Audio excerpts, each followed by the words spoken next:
If you do land clearing and forestry mulching and you want to grow, make more money, have more freedom, buy more machines, whatever your goal is with the business, but it involves growing or doing more, making more, you have to be willing to execute and do what others aren't. And what I mean by that is I just talked to a guy today who filled out multiple forms on multiple websites for land clearing companies in his area, and he did not hear from anyone for multiple days. And I see this every single day. Guys doing marketing, paying for leads, whatever they're doing, and then when the lead comes in, they don't talk to him. Or they talk to him hours later or days later and they have some excuse on why.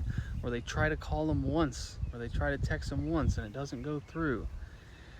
Homeowners, contractors, whoever your prospective client is that's reaching out to you, they have busy lives just like you. They're not always available right away. But that doesn't mean you give up on them. That doesn't mean they don't deserve to be contacted. On the flip side, we just had one of our clients start last week, and he's an executor. He actually has a full-time job, but has been starting this business, so he's working double time. And he onboarded, he did everything we told him to do exactly to the T. He got everything live quickly, and from the Friday when he launched to the next Tuesday, he got 17 leads and was already going and doing in-person estimates. And so now he's ready to take that next step that he was thinking was going to be months down the road of quitting his job to do the business full-time. He's just jumping straight into it.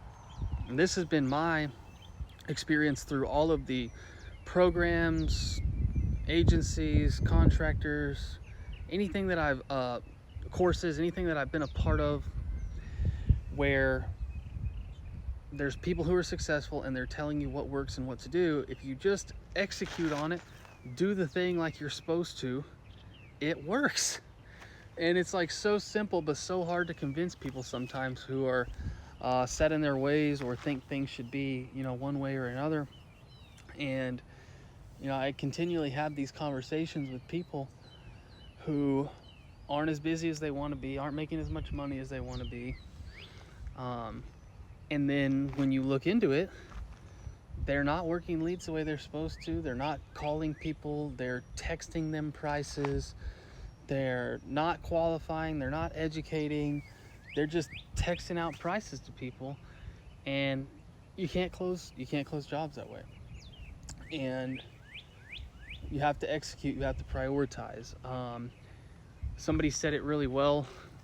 In this business, we're actually in the sales and marketing business. We just happen to do land clearing and forestry mulching. And if you're watching this, or you watch any of my stuff, or you're in a spot where you're trying to grow your company, I know you already have the work side of it taken care of. Like you do good work. So I'm talking about the front end here. Of course, you need to have the right machines. You need to be good at what you do. You need to be able to talk to people, and that's another thing guys tell me all the time. Like, oh, I don't have any problems with sales. I can talk to people, blah, blah, blah. And if you have that mindset, you're never going to grow. You have to be willing to learn and to adapt. Buyer behavior over the last 5 years, especially since COVID, has changed a lot. The internet's changed a lot. The way people interact with the internet has changed a lot. And so there's just lots of adapting that has to be done. And I know it's kind of a long video, but I just felt like it really needs to be said that, especially if you get into a program, you have to execute. You have to execute. And if you don't expect great results. Just don't. I think that's it.